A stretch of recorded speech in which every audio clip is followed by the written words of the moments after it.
record dulu. Oke, bismillahirrahmanirrahim. Assalamualaikum warahmatullahi wabarakatuh. Waalaikumsalam warahmatullahi wabarakatuh. Oke, selamat pagi semua teman-teman. Mohon maaf harus diajukan karena Bu Nova lupa nanti ada jadwal wawancara untuk mahasiswa alih jenjang. Bu Nova share screen dulu. Terlihat share screen dari Bu Nova? Terlihat Ibu. Lihat ya. Oke, kemarin kita sudah berbicara terkait dengan konsep dasar. Kita masih konsep dasar ya. Konsep dasar, beberapa 2-3 kali pertemuan kita masih konsep dasar, review-review terkait dengan ilmu nyeri. Nanti selanjutnya baru pertemuan 3 ke atas itu teman-teman sudah mendalami terkait dengan sub-sub pokok bahasan terkait dengan nyeri. Nah, kemarin kita sudah berbicara tentang ini ya, masih ingat? Saya kira nyeri itu apa? Teman-teman bisa diulangi Mbak Fitri, nyeri itu apa kemarin?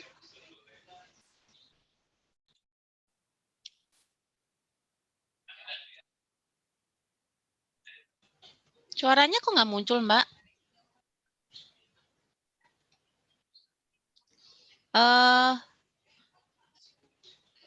Dengar suara Mbak Fitri enggak, teman-teman? Tidak, Ibu. Oh, berarti di Mbak Fitri yang bermasalah ya? Pakai headset nggak, Dok? Oh, headsetnya coba dilepas.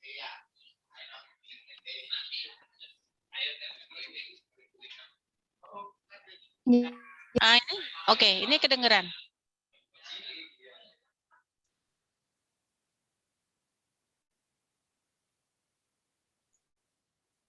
Nggak kedengeran ya, Mbak Prit. Oke, baik Milka, minta bantuan Milka. Masih ingat kemarin Milka? Masih Ibu. Ya, silakan. Nyeri itu adalah pengalaman sensoris dan emosional tidak menyenangkan yang disertai oleh kerusakan jaringan secara potensial dan aktual. Ya, sudah tahu ya Bapak nyeri dunia itu siapa? Kemarin sudah kita bahas. Ini ilmu yang mempelajari tentang nyeri, kita sebut dengan dolorologi. Dolor itu dari kata-kata bahasa Latin yang artinya adalah pain atau nyeri. Ini adalah dokter yang pertama kali menemukan nyeri yang bekerja sama dengan ahli elektrik, yaitu dengan penemuan TENS. Nah, TENS ini nanti akan kita bahas pada pertemuan-pertemuan selanjutnya. Nah, dorologis itu yang di Indonesia masih sangat terbatas sekali, ya. Dorologis ini berbeda dengan dokter, ini merupakan ahli khusus untuk mengatasi nyeri, ya. Bu Nova belum pernah dengar ada dorologis di Indonesia, ya.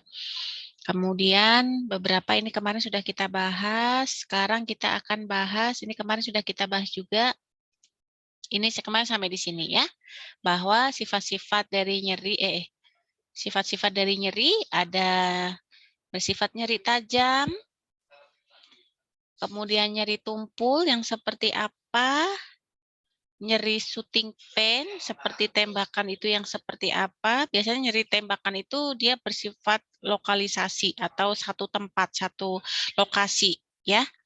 Kemudian nyeri yang terbakar atau burning atau nyeri proyeksi. Kalau nyeri proyeksi yang kayak apa, Farah? Masih ingat kemarin, Farah? Masih ingat nggak nyeri? Masih ingat apa kemarin? Nyeri proyeksi, Farah?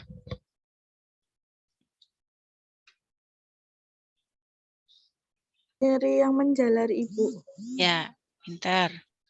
Nah, sekarang yang akan kita pelajari pada siang hari ini, kita akan fokus ke sini.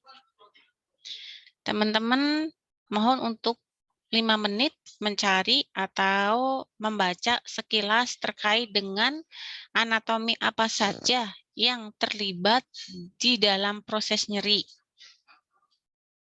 Yang kedua, bagaimana mekanisme nyeri.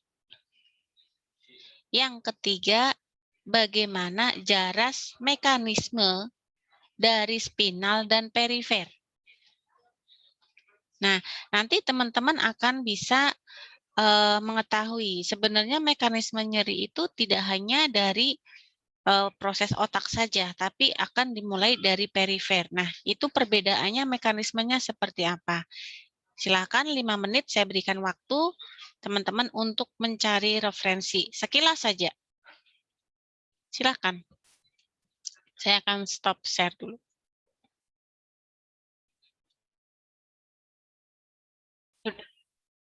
Sudah membaca?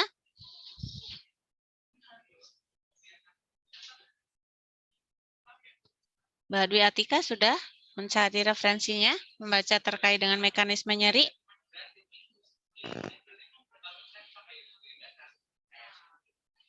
Belum Ibu, masih nyari.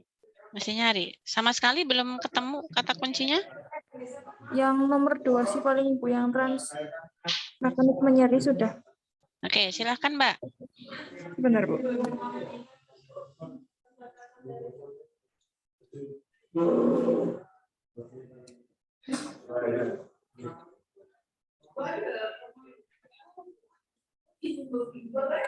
Nomor 2, proses terjadinya nyeri ada 4 proses, yaitu yang pertama ada transduksi, transmisi, modulasi, dan persepsi. Oke. Mbak siapa tadi yang jawab? Dwi Atika Bu. Oke, Mbak Dwi Atika. Yang pertama adalah Transduksi Ibu, transduksi. Apa itu transduksi? yaitu proses perubahan rangsang nyeri menjadi suatu aktivitas listrik yang akan diterima oleh ujung-ujung syaraf. Oke, jelaskan dengan bahasa Mbak Atika sendiri. Maksudnya dari apa ini yang transduksi bagaimana? Yaitu proses perubahan rangsang nyeri, berarti saat nyeri itu pertama kali diterima Ibu, lalu diteruskan menjadi aktivitas listrik yang selanjutnya akan diterima oleh ujung-ujung syaraf. Oke. Yang proses yang kedua, Farah.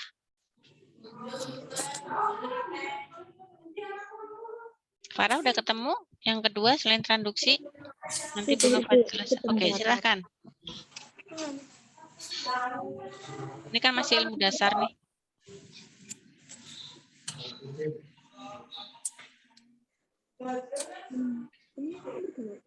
Ya.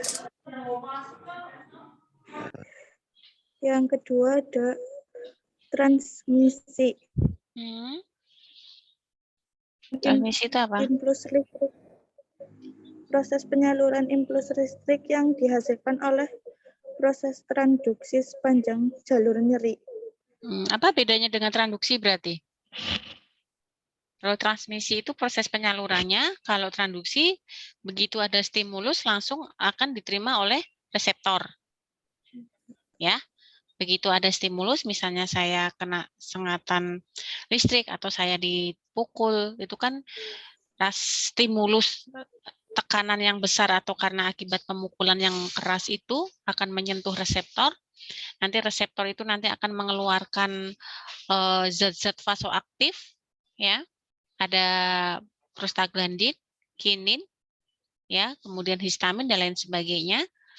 Nah, setelah keluar zat-zat kimia itu nanti baru akan dihantarkan ya ke serabut-serabut saraf aferen. Ya, itu transmisi berarti penghantarannya. Yang ketiga apa? Proses yang ketiga? Modulasi, Bu. Oke, modulasi apa Mbak Fitri ya? Modulasi yaitu proses amplifikasi sinyal neural terkait nyeri. Proses ini terjadi pada cornudorsalis, medula spinalis, dan mungkin juga terjadi level lainnya. Apa itu maksudnya modulasi? Modulasi Induksi, transmisi, modulasi, persepsi. Modulasi yang kayak gimana? Jalurnya ya Bu. Kalau jalurnya transmisi. Prosesnya Ibu, proses terjadi di dorsalis medula spinalis Bu. Maksudnya proses di dorsalis apa? Bisa dibantu, Mas Khairul? Ini.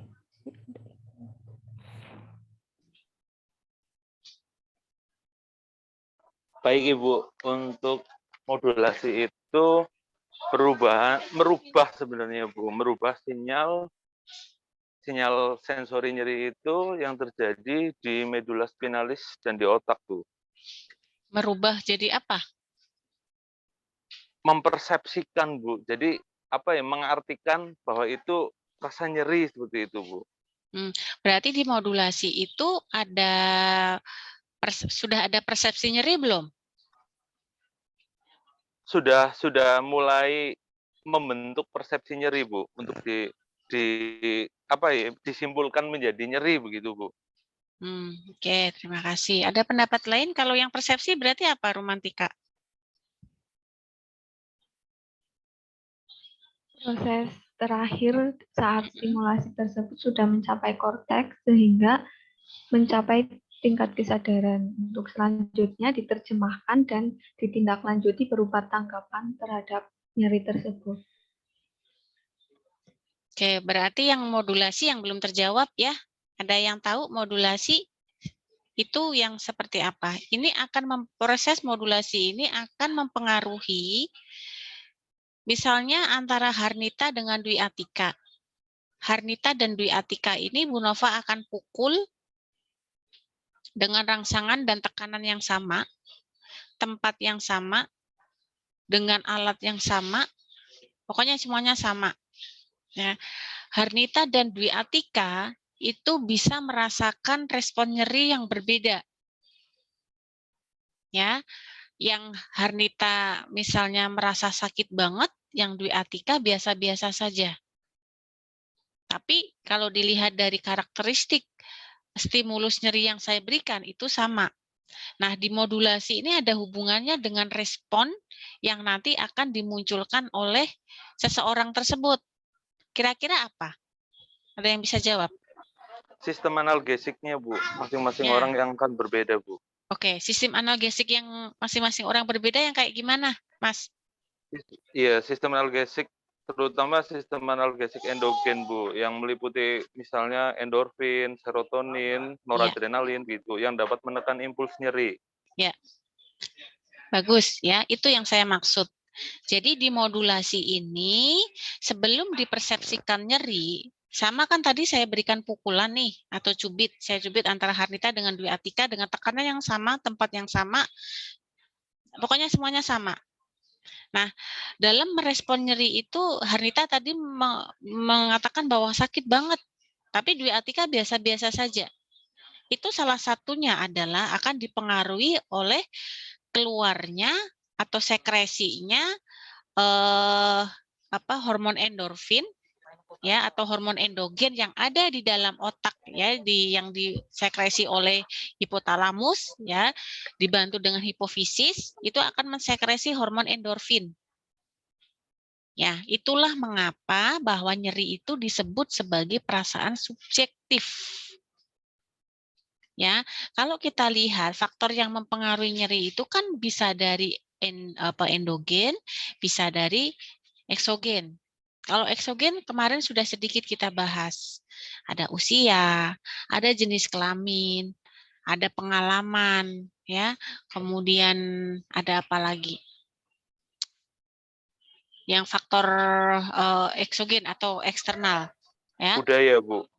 Budaya, iya budaya. Terus kemudian apa lagi? Ada lagi bisa memberikan contoh? Pengalaman masa lalu Bu. Sudah tadi usia, jenis kelamin, pengalaman, budaya, apa lagi? Ansietas Ibu. Kecemasan, oke. Itu dari eksternalnya.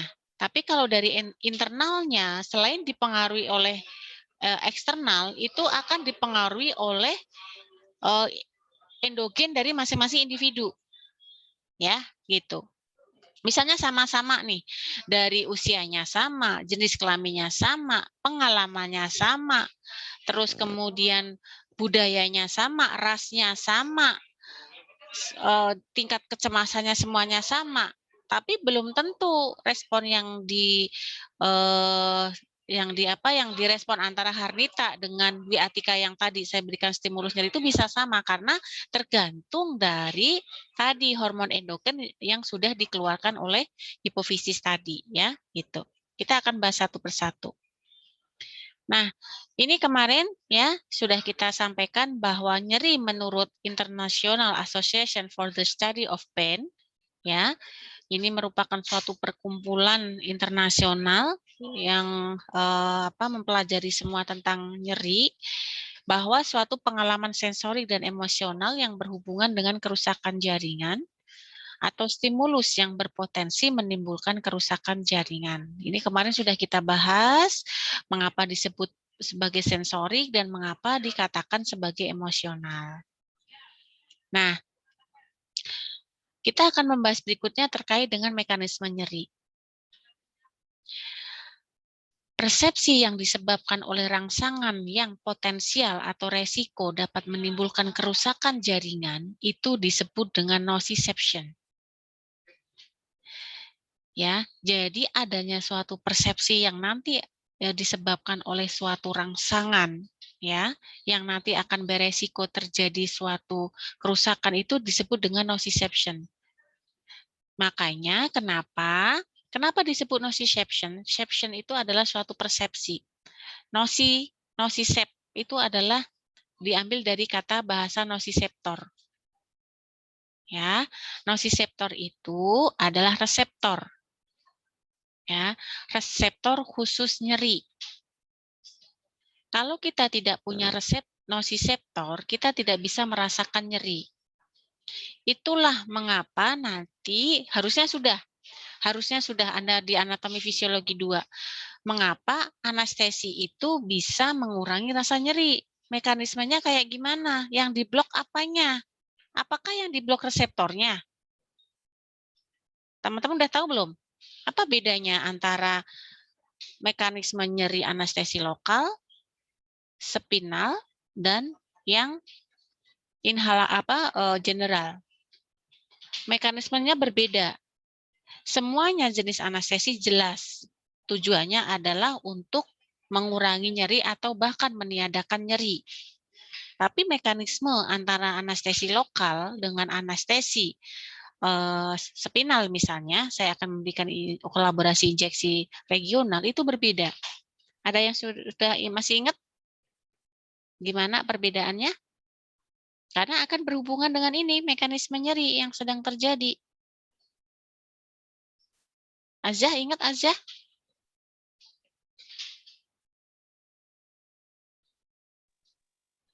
Azah ingat?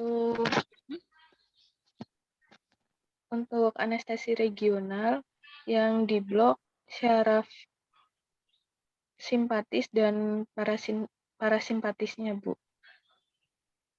Kalau yang lokal?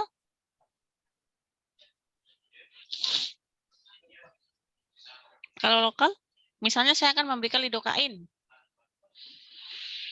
Lokal misalnya. Siapa yang akan diblok? Ratri barangkali?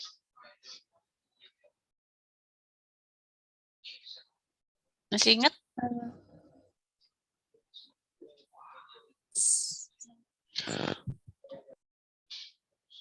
Karena ini jumlahnya sedikit, boleh nggak sih kalau dinyalain videonya supaya saya tahu? Karena ini kan cuma satu layar ya. Nah, gitu. Jadi kayaknya Bu Nova nggak bicara dengan tulisan gitu.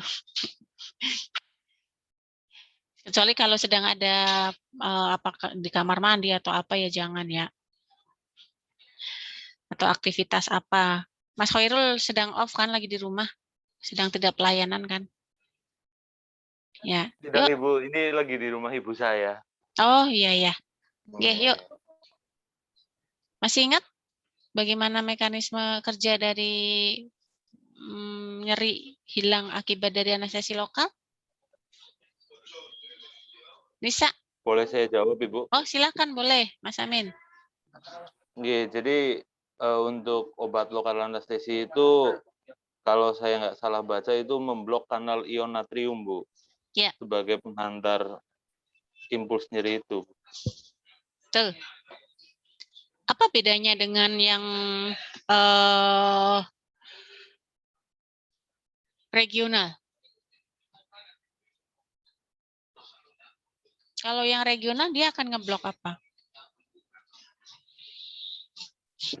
Masih ingat nggak? Kalau yang regional itu di saraf simpatisnya, Bu. Saraf simpatisnya. Ada tidak jenis anestesi yang mengeblok reseptornya? Jadi dia akan dimulai dari reseptornya. Ada? Atau langsung simpatis?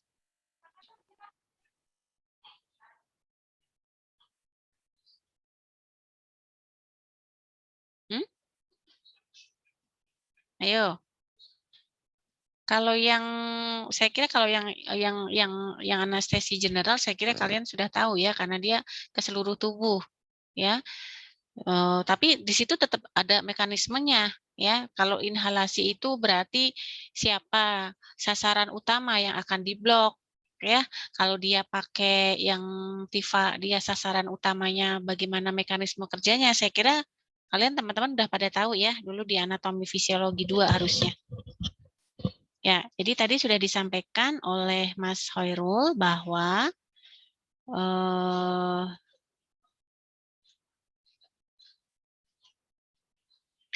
untuk mekanisme nyeri untuk yang lokal ya anestesi lokal itu yang akan diblok adalah potensial aksinya.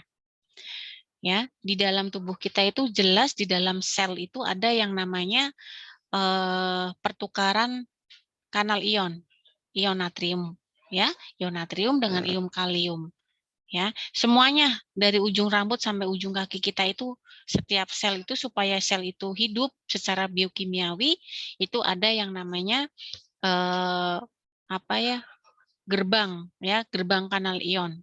Perlistrikan itu pasti ada. Ya, kenapa otot kita bisa berkontraksi? Ya, kenapa otak kita itu bisa menerima pesan? Ya, mengirimkan informasi atau pesan? Kenapa jantung kita bisa berdetak, berdenyut? Itu semuanya kan ada kelistrikan. Nah, dengan anestesi lokal itu yang diblok adalah ion kanal channelnya, ya, channel ion natriumnya. Ya, jadi tidak terjadi depolarisasi listrik. Ya. Nah, kenapa? Karena kalau kita lihat dari mekanisme nyeri tadi yang pertama kan transduksi. Ya. Jadi intinya anestesi lokal itu dia mengeblok di proses transduksinya. Karena transduksi itu tadi sudah disampaikan teman-teman bahwa bagaimana dari stimulus nyeri itu diterima oleh listrik. Jadi ada stimulus itu menimbulkan aliran kelistrikan. Aliran kelistrikan itu pasti akan melibatkan ion-ion. Nah, ion itulah pertukaran ion itulah yang akan diblok. Sehingga potensial aksi atau depolarisasi listrik tidak terjadi. Ya, itu. Nah, reseptor neurologi yang dapat membedakan reseptor nyeri dengan reseptor yang lain itu adalah nociceptor. Ya, ini cuma satu-satunya, nggak ada reseptor yang lain. Jadi kalau Anda sudah nociceptor itu langsung ting gitu, pasti langsung dia reseptor nyeri. Nah, kalau kita mau berbicara mekanisme secara perifer dan secara sentral itu berbeda. Ya, secara perifer artinya berarti secara apa? Nisa. Perifer itu artinya apa, Nisa?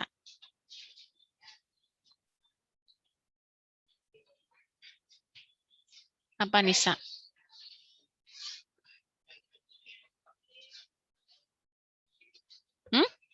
Perifer apa, Nisa?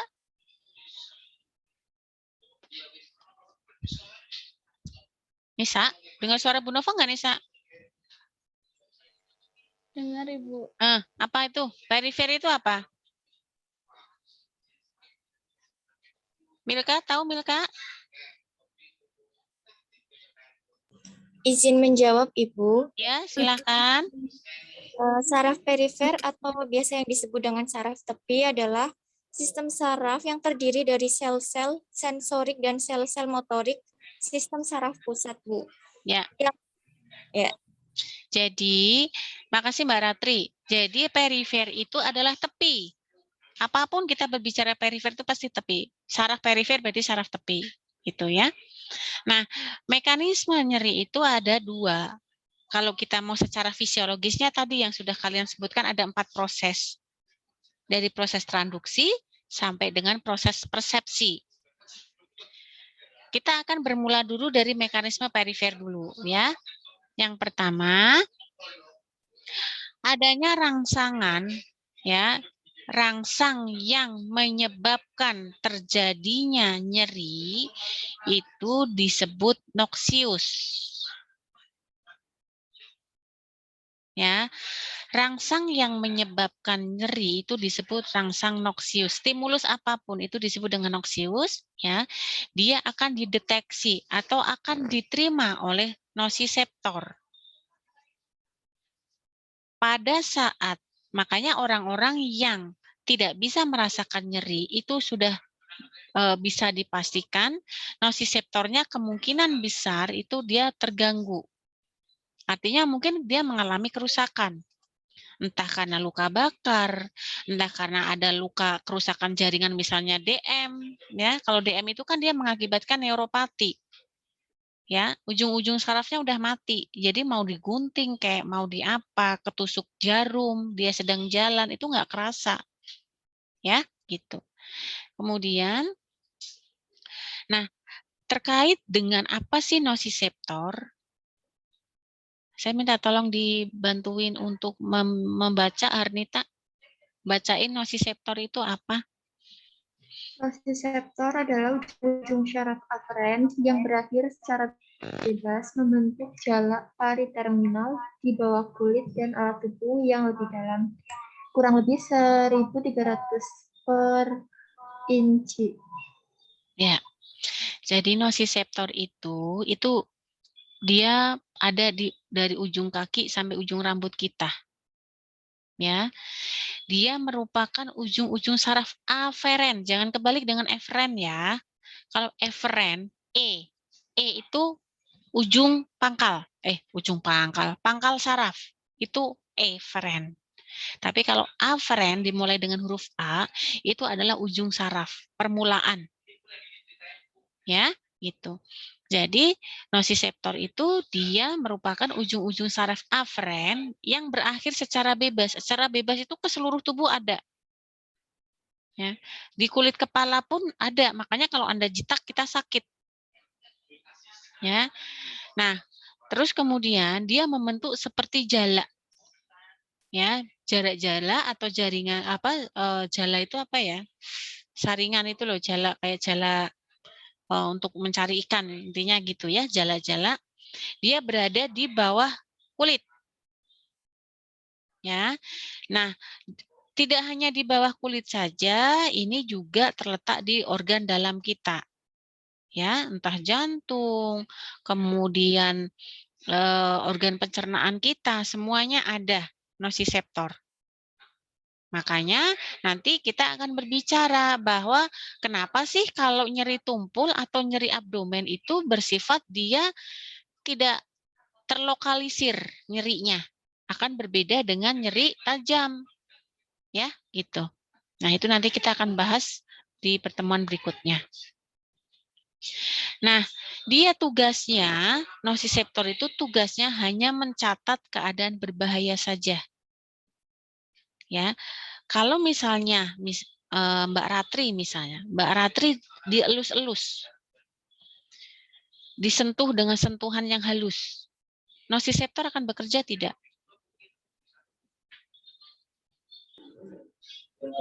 Tidak, Bu. Enggak, ya. Nociceptor hanya bekerja dia kalau dianggap berbahaya. Saya akan mengelus-ngelus misalnya punggung tangan saya. Punggung tangan saya akan elus-elus seperti ini. Dia nociceptor tidak akan bekerja. Ya, tidak akan bekerja. Tapi begitu saya elus-elus ini saya perkencang menjadi suatu tekanan yang lebih. Nah, ini menjadi suatu bahaya untuk tubuh saya pada saat ada tekanan yang lebih itu tadi, dianggap lebih ya, dianggap lebih itu berarti dianggap lebih oleh ambang batas nociceptor. Nah, itu baru nociceptor akan bekerja. Ya, paham nggak? Jadi misalnya gini, kita yang udah punya anak lah ya, misalnya Thomas Hoirul udah punya anak, misalnya mau tidur, anak kita mau tidur, itu minta untuk dibele-bele. Tapi kadang kalau kita sambil ngantuk ya atau apa, atau lagi nggak fokus gitu, bele-belenya kita itu jadi kenceng. Jadi kenceng. Nah, kemudian menimbulkan suatu perasaan yang tidak nyaman oleh sang anak. Nah, itu sudah mulai akan berubah jadi nosiseptor yang bekerja. Paham sampai di sini? Ya. Oke, kemudian sifat yang lainnya apa? Boleh minta bantuan untuk dibacakan. Nanda. Mbak Nanda minta bantuan dibacakan, Mbak Nanda. Nanda? Nanda ada nggak? Nanda minta tolong videonya nyalain, Dok. Kameranya, Dok.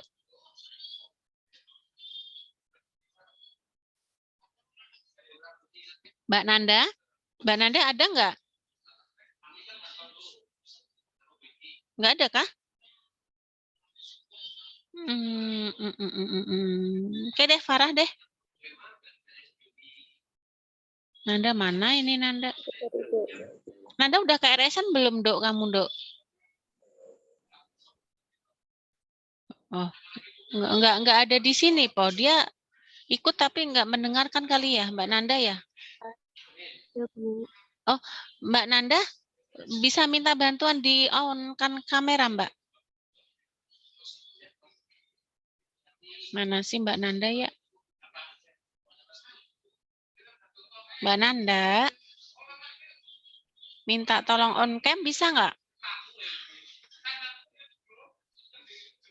Mbak Nanda bisa minta bantuan on cam?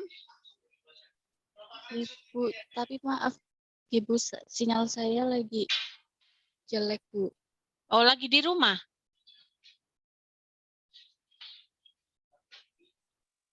Nggih, Bu.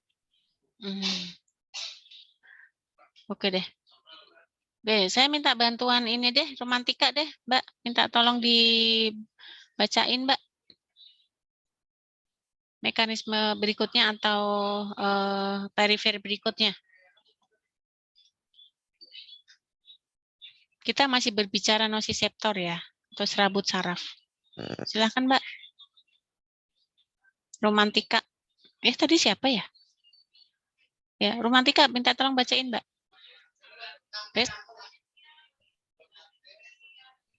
Selanjutnya sinyalnya dilambatkan melalui medula spinalis.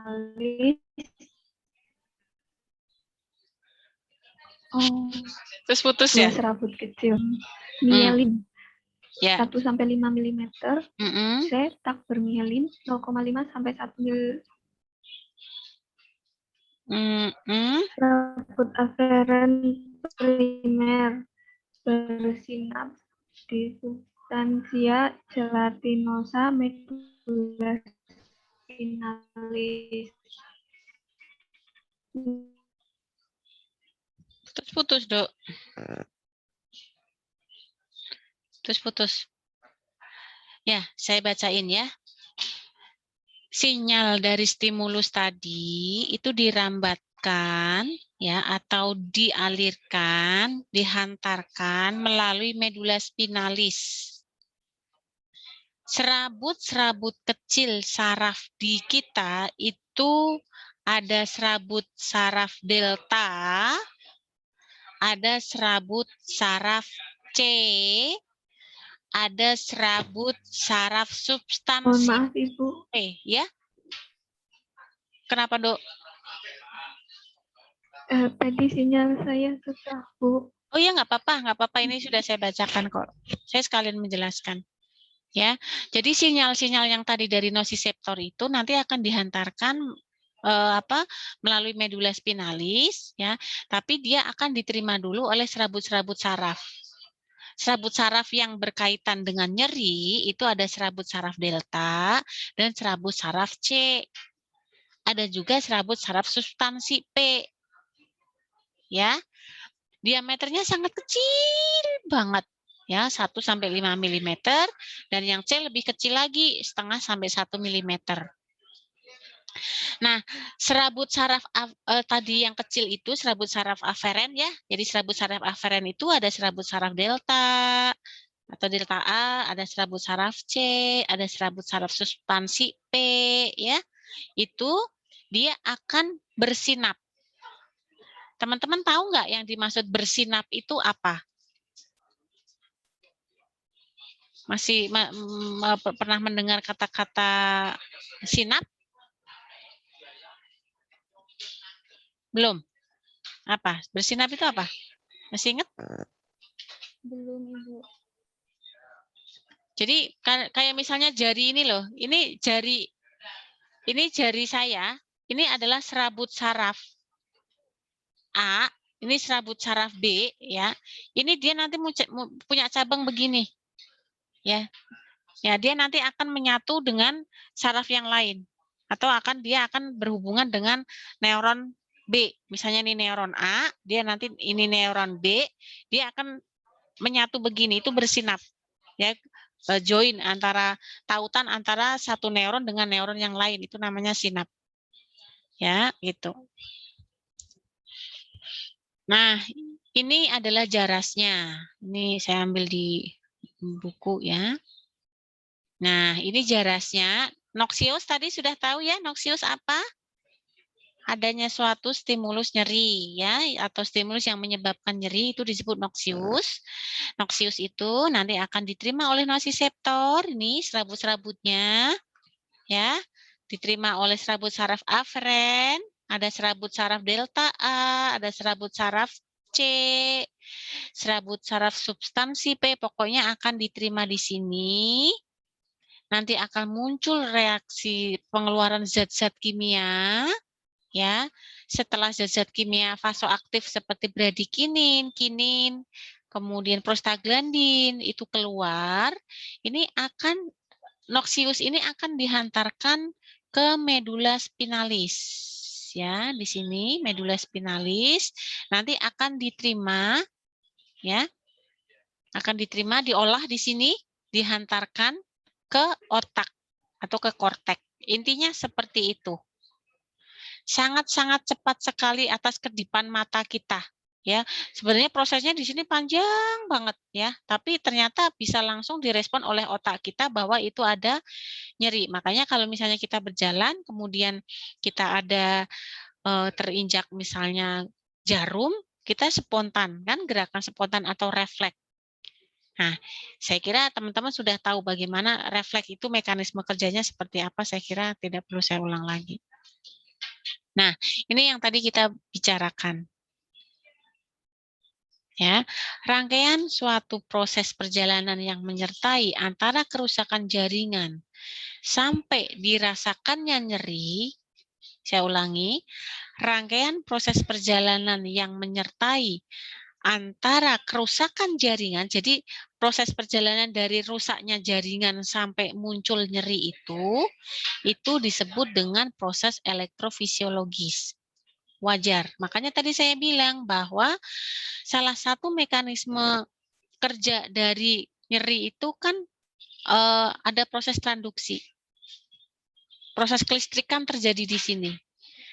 Anestesi lokal inilah dia akan mengeblok di proses ini, transduksi kelistrikan tadi. Makanya dia disebut sebagai elektrofisiologis, ya, kelistrikan yang bersifat normal. Nah, ada 4 ya mekanisme nyeri. Yang pertama adalah transduksi. Saya kira ini Anda harus hafal di luar kepala ya, paham ya. Anda lihat di sini, transduksi, proses perubahan rangsang nyeri menjadi suatu aktivitas listrik, ya, yang akan diterima oleh ujung-ujung saraf. Ini di sini rangsangnya bisa berupa apa saja. Jadi intinya transduksi adalah proses penerimaan rangsang untuk diubah menjadi aktivitas listrik. Ya, kalau ternyata nociceptornya bagus, ya, nociceptornya bagus, tapi ternyata di situ ada kendala terkait dengan serabut sarafnya atau terkendala dengan faktor endogen lainnya. Kira-kira proses aktivitas listrik bisa terjadi tidak? Bisa nggak? Nggak bisa ya. Nggak bisa ya. Jadi kalau misalnya nih, kita ketusuk jarum. Ya, kita ketusuk jarum. Kita bisa supaya stimulus noxious tadi itu bisa dihantarkan ke medula spinalis, itu harus diubah dulu menjadi sebuah aktivitas listrik. Harus diubah dulu, nggak bisa tanpa diubah.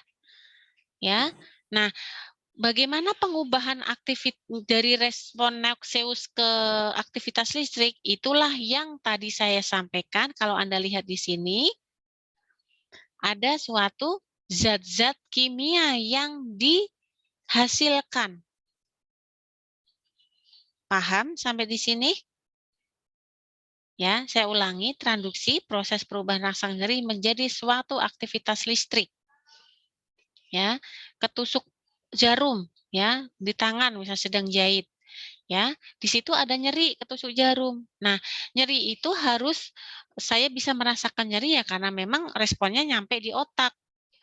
Tapi yang nyampe di otak itu bukan berupa zat vasoaktif tadi, prostaglandin, kinin, dan lain sebagainya, bukan. Tapi yang diterima oleh otak kita adalah aktivitas listrik. Ya, paham? Makanya di otak kita itu penuh dengan aktivitas listrik. Kelistrikan itu penuh, ya. Karena memang saraf kita itu dia berespon harus diubah dulu menjadi aktivitas listrik atau potensial aksi. Berikutnya, yang kedua adalah transmisi. Dari proses diubahnya nyeri menjadi aktivitas listrik, ya, ini akan dihantarkan di jalur nyeri. Ya, kalau Anda lihat ini noxious, ini di sini di nomor 1 di sini, dia akan bersinggungan dengan nociceptor, kemudian akan diolah, diterima oleh serabut saraf aferen, diolah ke medula spinalis, dihantarkan ya melalui spinal cord, ya, kemudian otak, ada kortek, ada kortek, ya, kemudian ada talamus dan lain sebagainya. Jadi ini proses penghantarannya itu disebut dengan transmisi. Baru yang ketiga adalah modulasi. Ya, modulasi ini yang tadi saya sampaikan bahwa modulasi ini sudah sampai di korteks cerebri. Ya, proses modifikasi terhadap rangsang. Makanya disebut dengan modulasi karena ada proses modifikasi. Apa yang dimaksud modifikasi? Modifikasi ini yang tadi sudah disampaikan oleh Mas Khairul Amin bahwa disinilah terjadi sekresi hormon endogen atau hormon endorfin, serotonin dan lain sebagainya.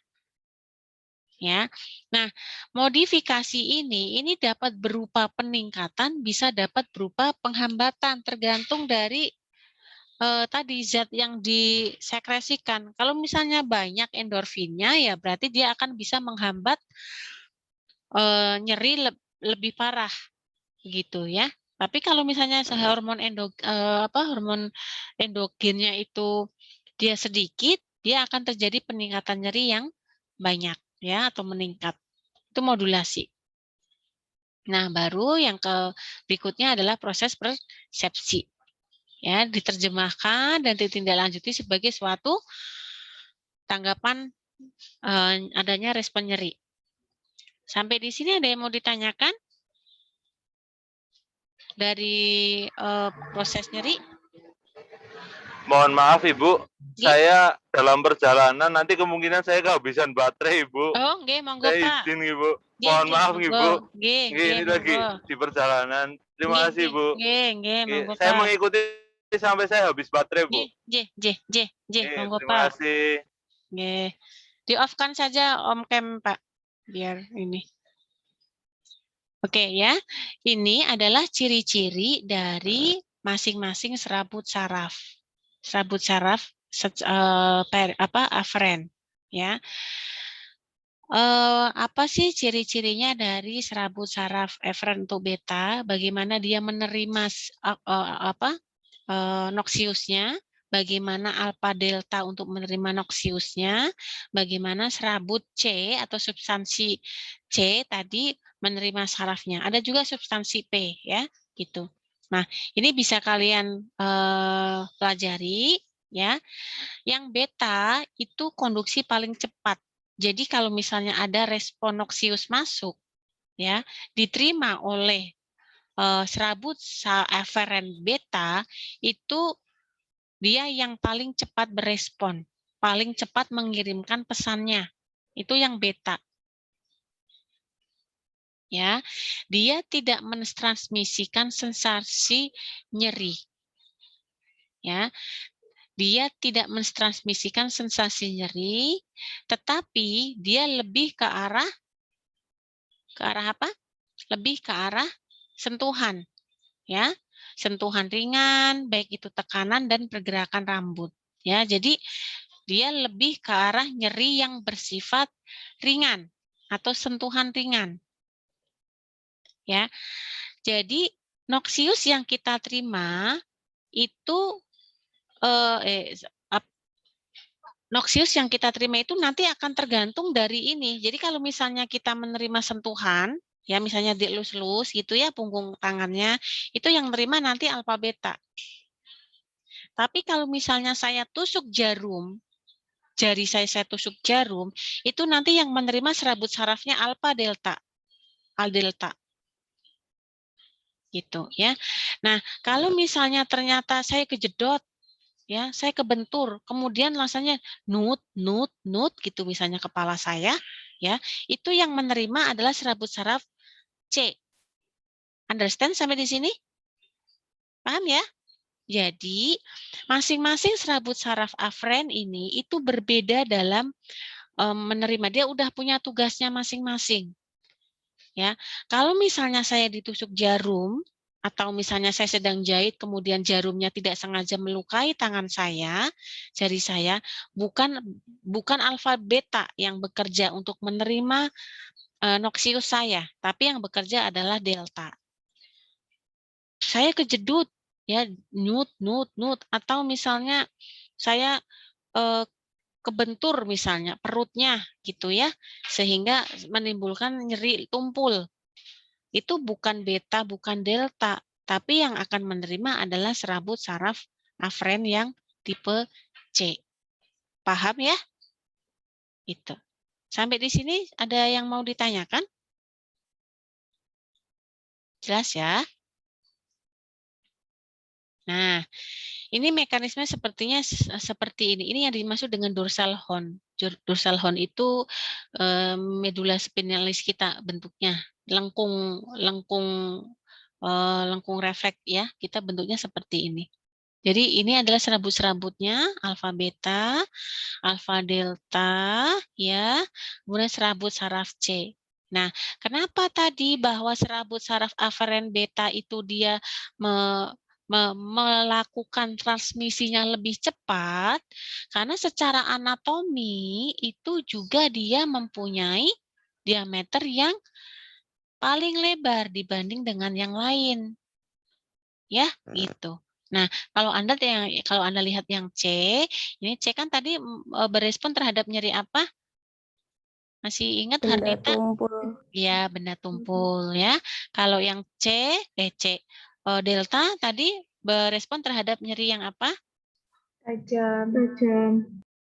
Tajam, ya, jarum dan lain sebagainya, gitu ya. Nah, ini yang tadi sudah saya sampaikan di sini. Gimana sih ini cara mengubah? Oke, dah gini aja. Oke ya. Nah, ini bagaimana fisiologi nyeri dari stimulus noksius ya. Jadi noksius itu tadi kalian sudah tahu ya apa itu noksius. Anda bisa membedakan nggak antara ini dengan ini? Saya minta tolong dong dibedakan dengan gambar ini. Tolong dibacakan aja. Jam berapa ini? 11:30. Aja, minta tolong dibacain aja.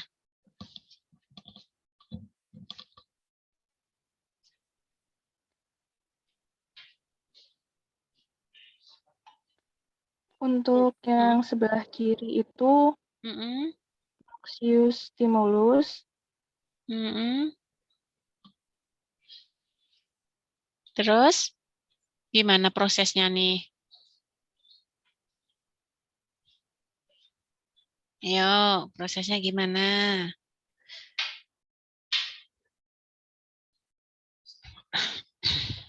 Kalau Anda lihat di sini, ini kan inosus ya. Inosus itu kan berarti diterima oleh resep serabut saraf apa tadi?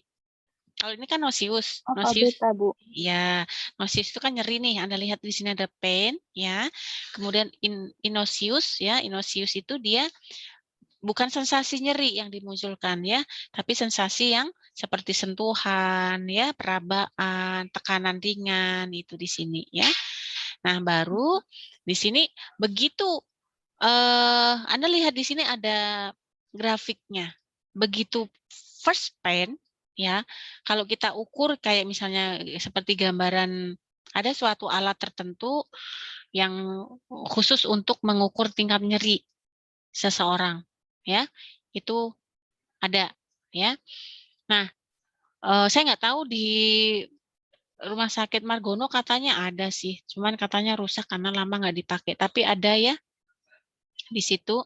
Nah, di sini grafiknya begitu nyeri pertama muncul, dia grafiknya langsung akan meningkat. Respon nyerinya kita berlebihan untuk nyeri yang pertama, tapi begitu nyeri yang dia akan menjalar ya, dia nanti grafiknya dia akan melandai gitu.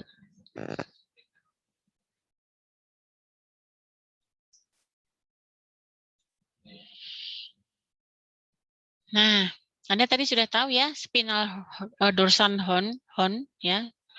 Dorsal horn tuh ini nih, ini medula spinalis kita. Ya, bentuknya kayak begitu.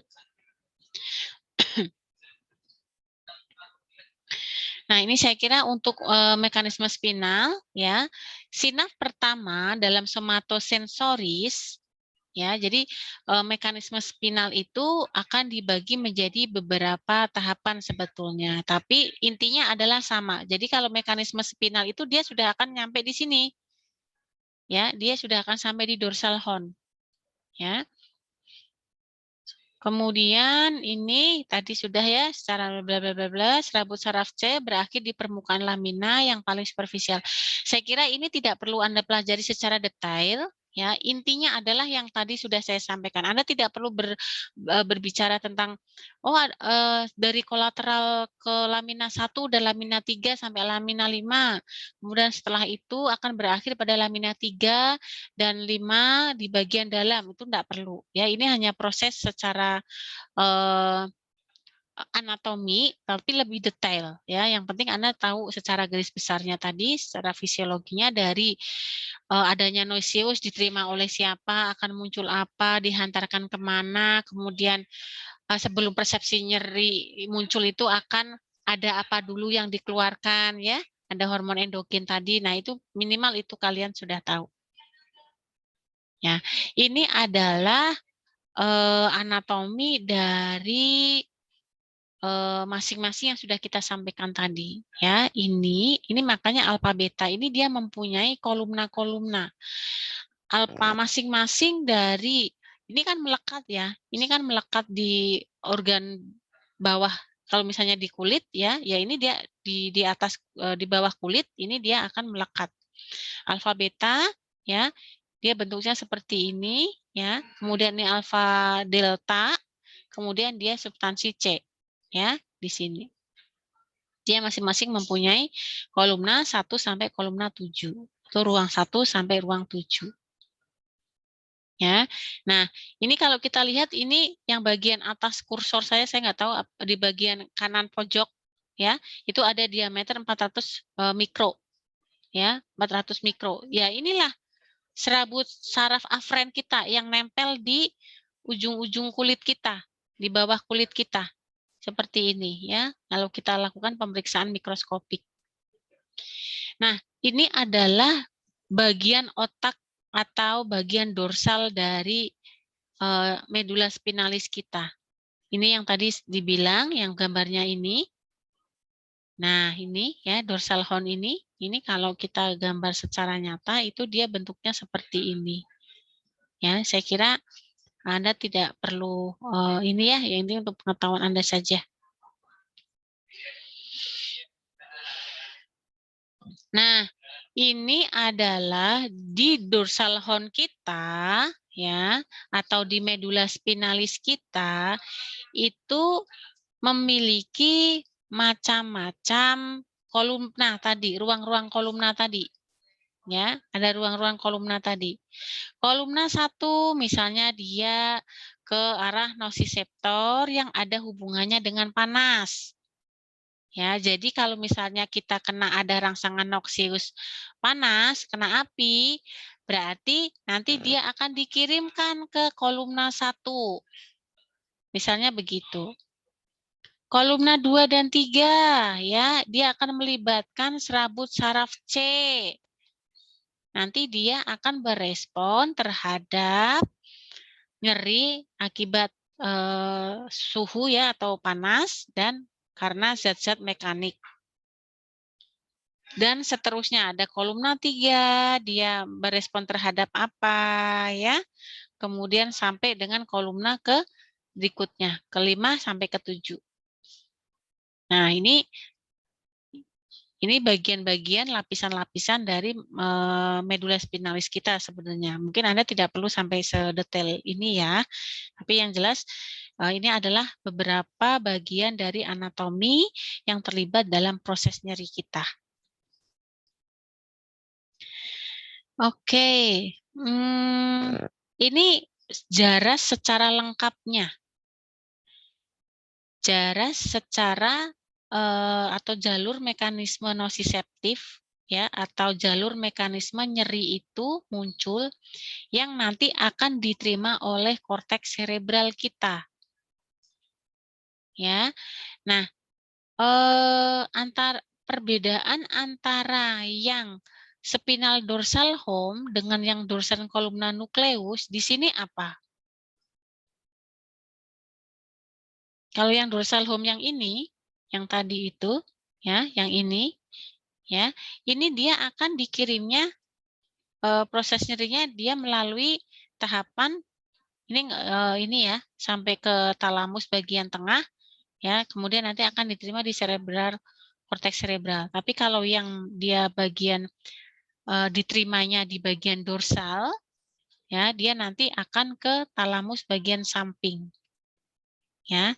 Jadi responnya dari sini, dari spinal dors dia akan ke anterolateral, akan ke spinomedular, akan ke spinomesencepal, akan ke spinopolitalamus, ya, sampai dengan spinotalamus. Nah, ini sebelum ke talamus, mungkin kalian teman-teman sudah sering mendengar kata-kata talamus, ya, ada hipotalamus, ada talamus, ya.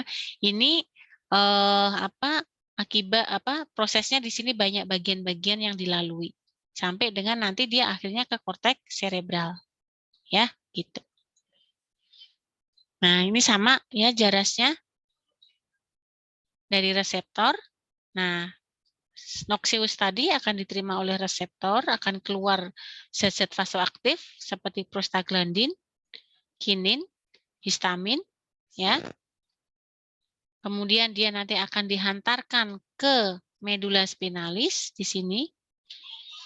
Nah, sebelum ke otak, di sini harus melalui beberapa organ dulu. Sampai dengan yang terakhir spinotalamus tadi kan. Sebelum spinotalamus kan sebetulnya di sini banyak nih, ada spinohipotalamus, ada spinomesencepalik, ada spinomedular, ada anterolateral dan lain sebagainya.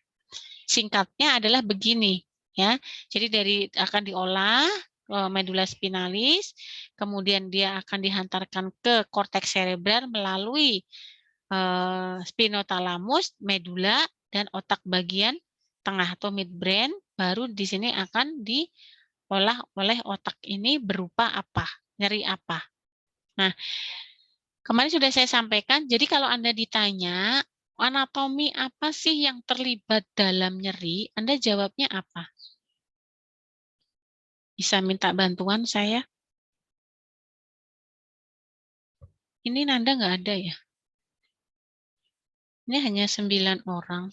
Harusnya 11. Nanda sama itu ya, Mas Khairul. Oke. Nanti saya absen lagi. Oke, saya minta tolong jelaskan anatomi dari nyeri. Apa saja dari Fitria? Sebutkan satu saja, Nduk. Anatominya, Ibu. Sebutkan satu anatomi dari nyeri. Yang terlibat dalam proses nyeri, apa aja?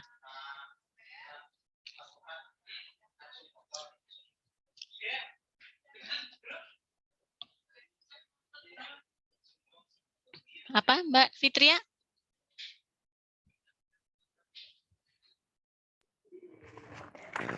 Anatominya meliputi medula spinalisnya, Ibu. Oke, satu dari medula spinalis. Ada lagi, Nisa? Hanya saya minta sebutkan satu saja selain medula spinalis, apa? A delta, Bu. Oke, A delta. Oke, Romantika. Apa lagi?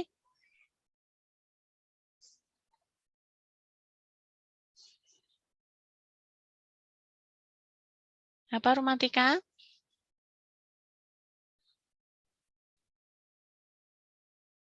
Romantika? Nggak ada suaranya. Harnita? Sebutkan lagi, Nduk. Talamus, Ibu. Hah? Talamus. Oh, talamus. Oke. Romantika? Udah ada suaranya, Romantika? Sebutkan satu anatomi, Romantika. Dari nyeri, Romantika.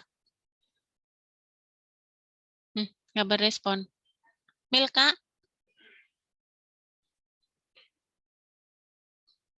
Milka? A beta, Bu. A beta, Bu. A beta, oke. Kemudian yang belum Dwi Atika? Masih banyak? Ada saraf sensoris, Bu. Saraf sensoris. Ya wes. Aja.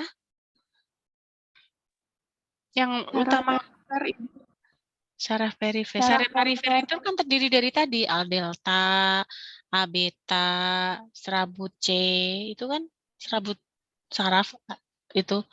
Selainnya itu, yang utama banget malah belum disebutin. Korteks, Ibu. Oke, korteks cerebri. Lainnya, parah. Yuk, anatomi yang terlibat dalam proses nyeri. Medula spinalis, Bu. Terus tadi sudah sebutkan sama Mbak Fitri. Lainnya? Talamus, Ibu. Talamus sudah. Nociceptor. Ya, apa? Nociceptor, Ibu. Iya, nociceptor. Nociceptor malah orang sebut. Ini ada nociceptor yang nggak bisa sampai ke medula spinalis, nggak bisa sampai ke dorsal horn, nggak bisa sampai ke talamus, apalagi sampai ke korteks cerebral, nggak bisa. Ya, yang pertama adalah itu tadi. Oke. Itu adalah anatomi yang terkait dengan nanti kalau misalnya ini keluar ya, keluar di UTS bagian-bagiannya, nanti ini kita tutup ya, Anda nanti bisa menyebutkan ya.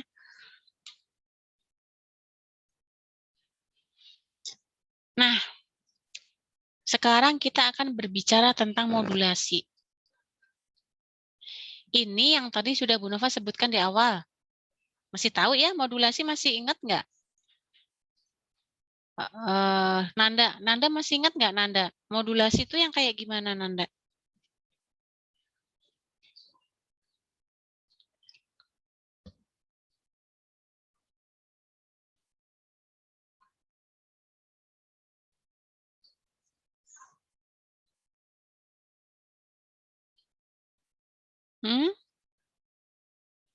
Ayo, masih ingat nggak Nanda?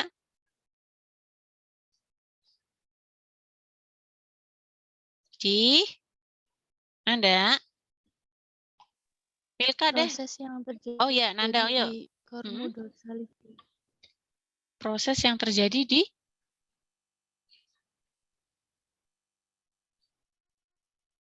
Belum.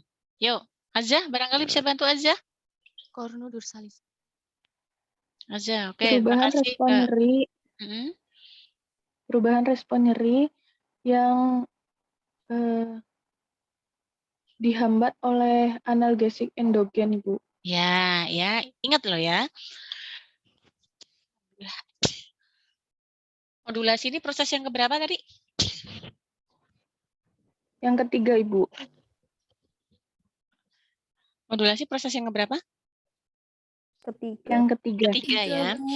Intinya sebelum terjadi proses persepsi, ya Ratri misalnya, Mbak Ratri tertusuk misalnya jarum jahit, sedang menjahit tertusuk jarum. Sebelum muncul nyeri di dalam Mbak Ratri, jarinya Mbak Ratri, itu harus ada proses modulasi dulu. Jadi, proses modulasi itu ini sangat penting untuk menentukan berat ringannya nyeri seseorang. Ya. Yang pertama, di sini adanya komponen atau keterlibatan dari komponen kognitif dan psikologis. Makanya tadi saya sampaikan di depan bahwa faktor yang mempengaruhi nyeri itu ada eksternal, ada internal. Ya, kalau yang eksternal kan tadi sudah ya ditentukan oleh sikap, emosi seseorang terhadap nyeri. Misalnya Anda sedang sakit gigi, ditanya panjang kali lebar, marah Anda? Ya, gitu. Marah. Kita sedang, nah karena itu ada hubungannya dengan limbik. Jadi tadi kalau ditanya tentang anatomi dari sistem nyeri, dari nosiseptor, dari serabut saraf A delta, A beta, substansi C, substansi P, kemudian ada dorsal horn atau medula spinalis, kemudian ada talamus, ya, kemudian ada korteks cerebri, itu ada juga nanti sistem limbik. Nah, sistem limbik inilah yang nanti akan berperan di dalam respon seseorang kaitannya antara nyeri dengan psikologi terkait dengan emosi. Sedang sakit gigi, nahan sakit luar biasa, ditanya panjang kali lebar, ya dianya marah-marah karena apa? Nyeri itu sampai ke akan mempengaruhi proses limbik seseorang. Nah, di dalam proses modulasi ini terjadi sistem analgesik endogen. Nah, ini yang tadi sudah disampaikan ya. Ada endogen, yaitu apa yang dikeluarkan, hormon apa? Hormon apa tadi? Endorfin ya. Nah, proses modulasi ini dipengaruhi oleh kepribadian, motivasi, pendidikan, status emosional, dan culture ya atau budaya. Selain usia, jenis kelamin dan lain sebagainya. Kepribadian, bagaimana tentang kepribadian hubungannya dengan nyeri? Coba. Ada yang bisa? Bantu saya, Milka. Bantu saya, Milka. Kepribadian, Bu. Apa kaitannya kepribadian dengan nyeri?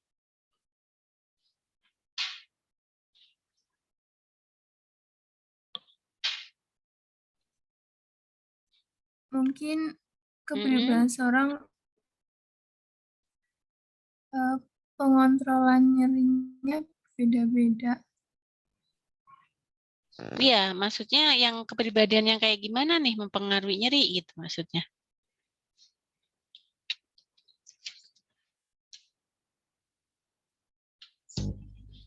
Ada yang bisa membantu menjawab? Mencoba menjawab, Bu. Silahkan. Untuk orang dengan kepribadian pendiam, respon nyerinya itu lebih bisa ditutupi gitu. Ini jawab Mbak Nisa ya? Iya, Bu. Oke. Ada pendapat lain? Dengan kepribadian? Bisa ditutupin betul.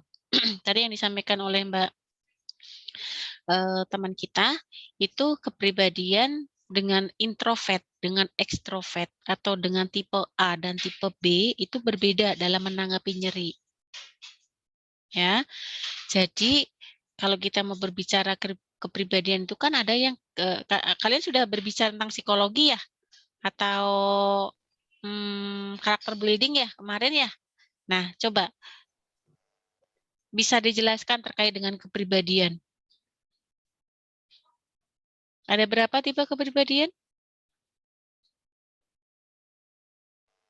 2, Bu. Apa dan apa? 2, Bu. Apa dan apa? Introvert dan extrovert.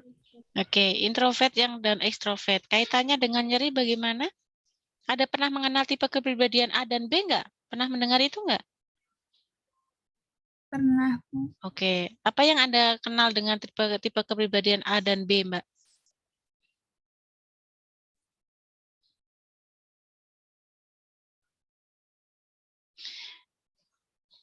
Kalau misalnya, jadi begini, kalau kita melihat antara kepribadian dengan nyeri, antara dua kepribadian itu kan berbeda karakter ya. Tipe A itu lebih ke tipe kepribadian A itu lebih ke arah tipe kepribadian yang ekstrovert. Yang tipe kepribadian B itu lebih ke arah yang introvert, yang tertutup. Yang A itu dia lebih terbuka. Ya, tadi betul dikatakan sama Mbak siapa tadi ya? Mbak siapa tadi ya yang membantu saya? Milka ya? Milka ya? Ya, itu bahwa yang introvert itu lebih bisa menahan nyeri. Iya, betul. Ya, betul bahwa introvert itu lebih bisa dia menahan nyeri. Tapi di sini bisa menahan nyeri dalam waktu sesaat, tapi tidak berkepanjangan. Karena introvert itu kan dia lebih, kalau dia sakit, dia pendam sendiri. Ya, dia nyeri, dia pendam sendiri. Dia ada masalah, dia pendam sendiri. Ya, efeknya bukan efek yang saat ini, tapi efeknya adalah efek jangka panjang. Ya, tapi betul yang disampaikan terkait dengan nyeri bahwa yang introvert itu lebih bisa menahan. Nah, dulu ya, nungguin azan dulu sebentar. Budaya itu berkaitan dengan karakter seseorang. Ya, ini hampir sama dengan kepribadian tapi berbeda. Kalau kepribadian itu lebih ke arah internal ya. Ntar dulu, biar format dulu selesai.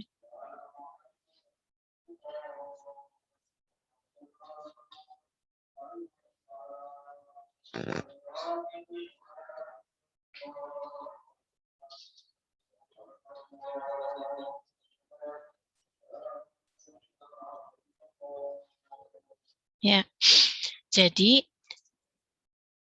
ini semuanya dari Jawa semua, teman-teman. Iya, Ibu. Ibu. Antara orang Jawa dengan orang Sumatera itu kalau dilihat dari budaya karakternya beda atau sama? Beda, Ibu. Beda.